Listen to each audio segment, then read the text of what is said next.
sợ thật.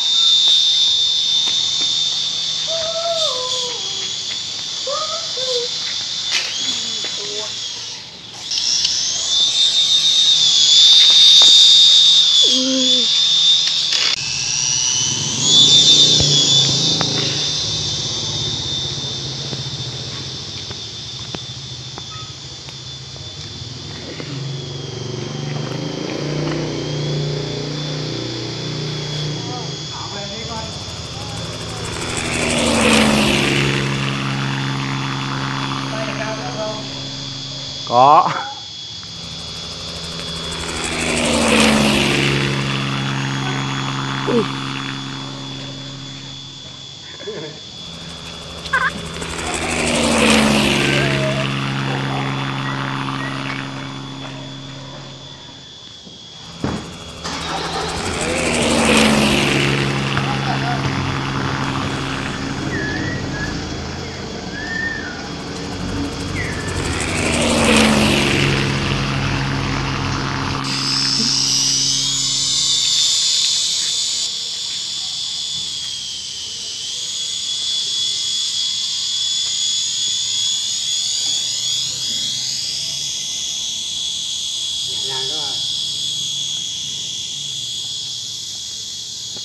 Nói là phết vậy, quạt ác.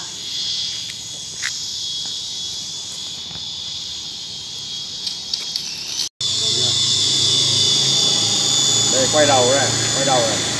Đấy, thấy chưa? Quay đầu đấy đấy. Đấy. Đấy. Quay đầu đấy. Lộn. Quay, stop. Đấy. Lùi.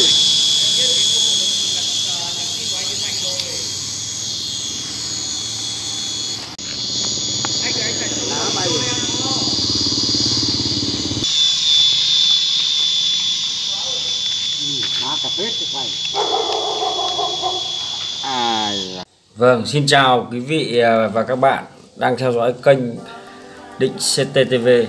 Hôm nay chúng tôi sẽ giới thiệu một mẫu máy bay điều khiển từ xa rất là hiện đại, Force Mara Force đây,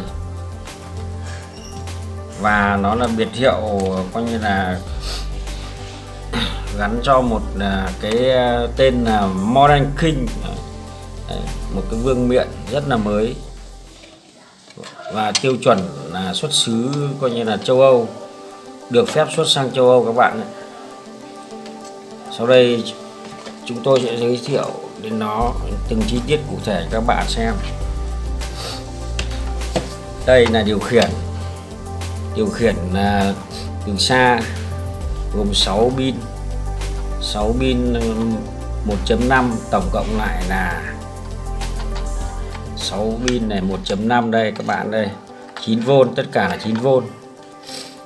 Đấy.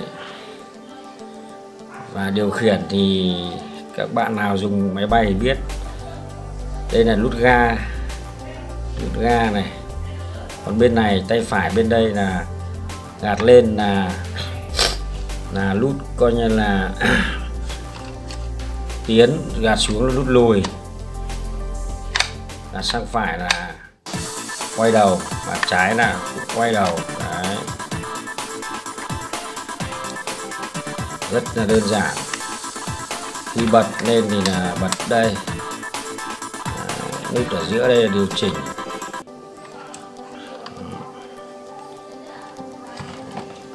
Và cái ưu điểm nổi bật của nó ở đây là chính là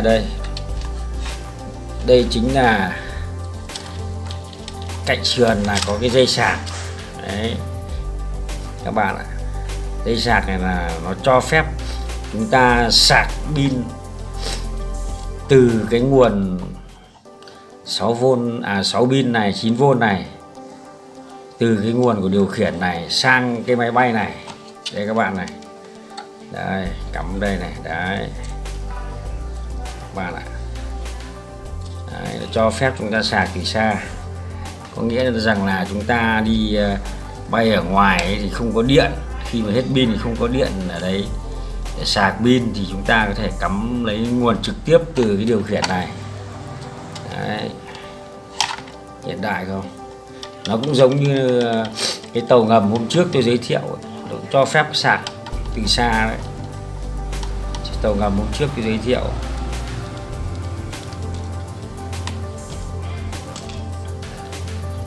Còn nguồn của nó thì cắm nguồn cũng như các cái điều khiển khác thôi, cắm vào cũng được, cắm vào trực tiếp vào nguồn máy tính hoặc là cắm vào cái nguồn củ sạc 5V. Bây giờ các bạn hãy cùng tôi ra thử chiếc máy bay này nhé. Đây, quay đầu này, quay đầu này. Đấy, thấy chưa? Quay đầu đấy đấy. Đấy. Đấy. Quay đầu đấy. Lộn. Quay, stop. Đấy. Lùi.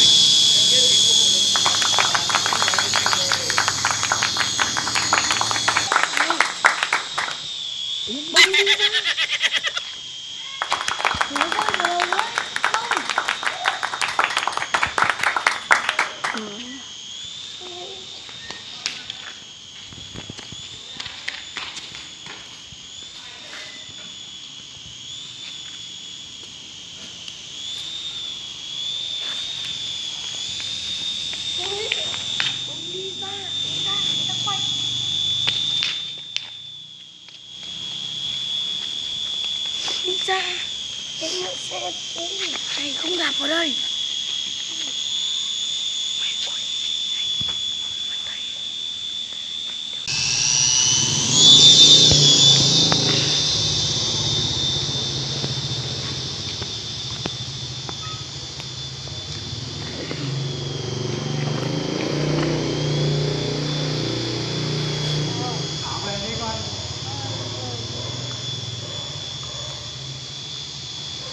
Tay cao nữa không? Có.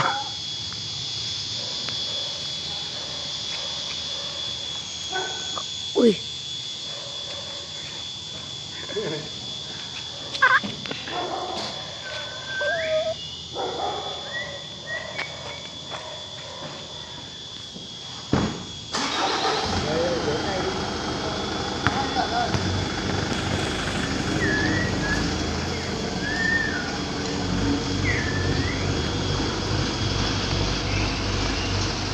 Bậc đỡ bị đâu mà chân dài thế.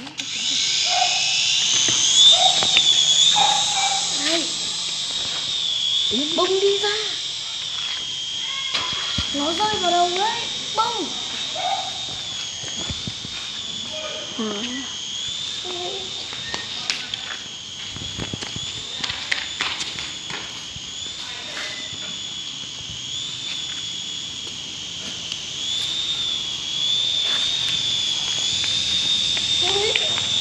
Đi ra, người ta quay.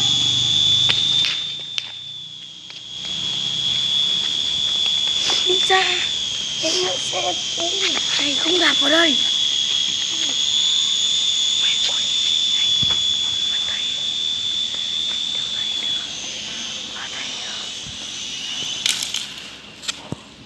Tạm dừng.